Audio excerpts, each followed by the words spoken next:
Hi guys! Many Filipino parents, especially those living abroad, aspire to teach their kids the Filipino language. Whether it's Tagalog, another dialect, or for that matter, any language, it could be a challenge. It almost feels like when you're teaching a second language that you're rowing against a very strong current. In today's video, I will share with you 3 activities that are fun and practical that you would like to use over and over again when you're teaching new words or phrases to your kids. Many Filipino parents are worried that if they do teach their child a second language, that their children might be picked on in school, may pick up an accent. I know with one of my twins, instead of pink, she would say pink. And so I don't even put too much attention rather than to just say it correctly.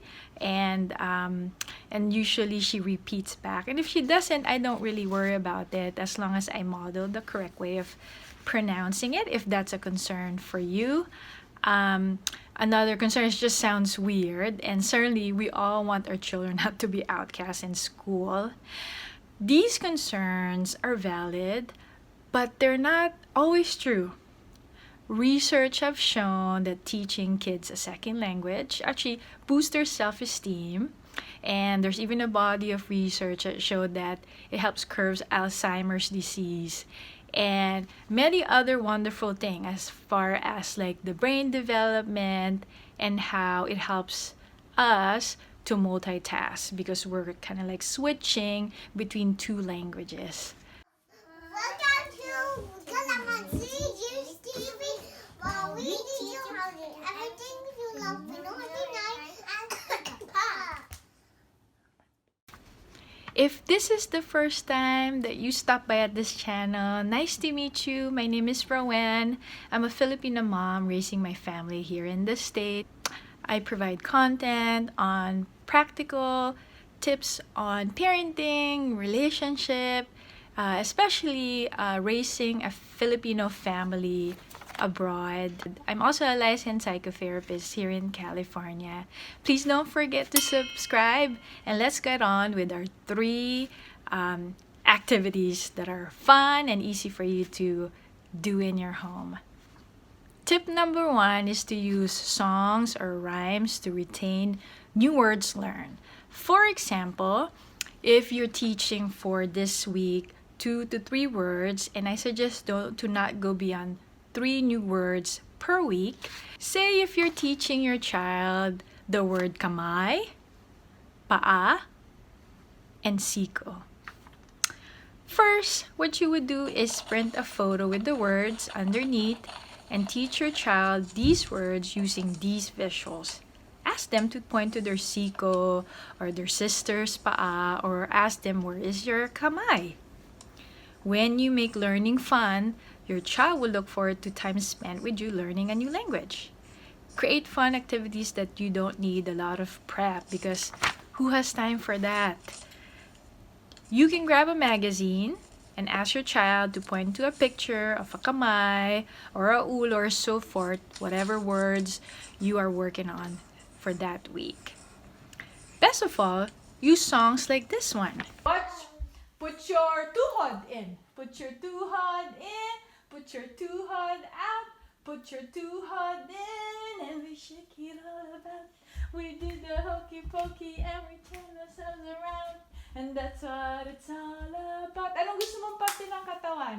Put your feet in. Ano yung feet sa Tagalog?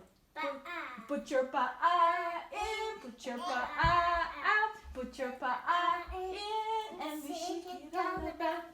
We do the hokey pokey and we turn ourselves around.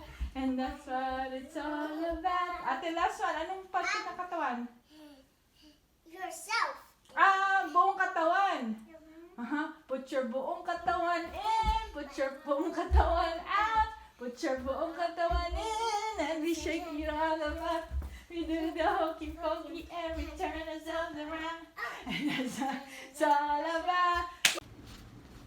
Tip number 2, or activity number 2, is to initially use Taglish or Tagalog English I know that using Taglish gets a bad rap, but to just teach your child who's don't know the language a phrase, let's say, anong pangalan mo, which is what is your name, really has only one use, which is to ask someone what's your name. So if you just teach your child the word pangalan, name, they can actually practice it in many different ways. So for instance, you can ask your child, what's your pangalan? Or what's your teacher's pangalan? Tell me your pangalan. So your child or you can actually just incorporate that one word so your child can now practically use that word rather than just using a phrase.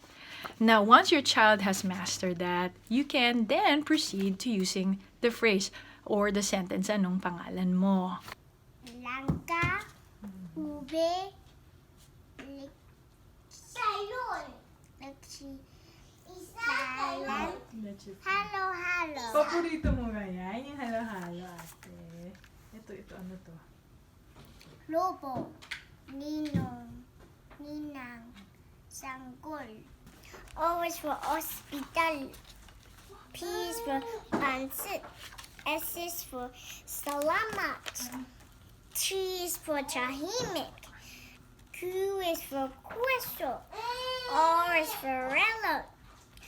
U is for umaga. V is for vegan. W is for ubus na. X is for X-ray. Y is for yaya. Z is for zipper. You see the difference?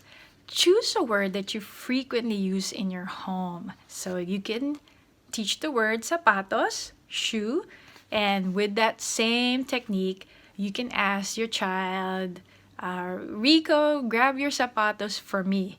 Or, which sapatos would you like to wear? The blue or the pink?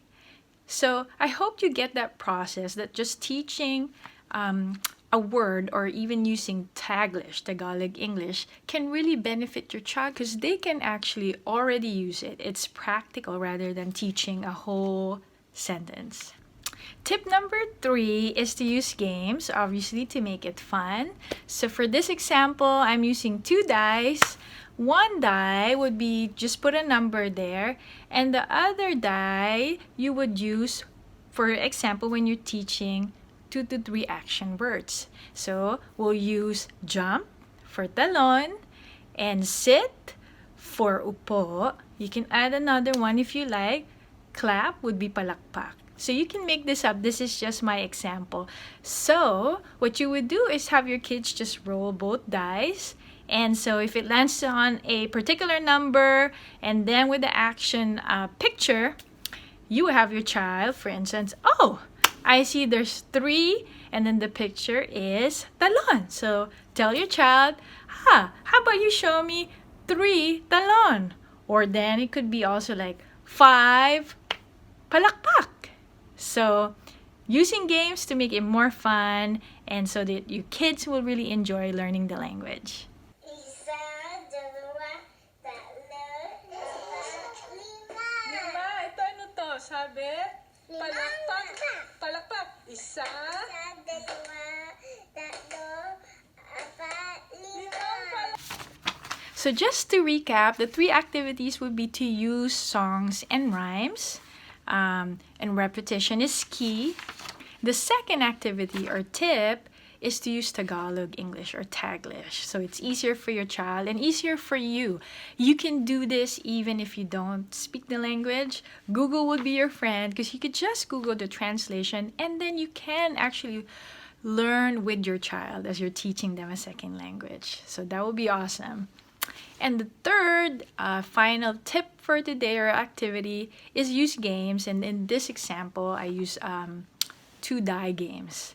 If you want more detailed and more other suggestions and tips on how to raise bilingual children, I would leave the link to the blog post for this topic in the description box below.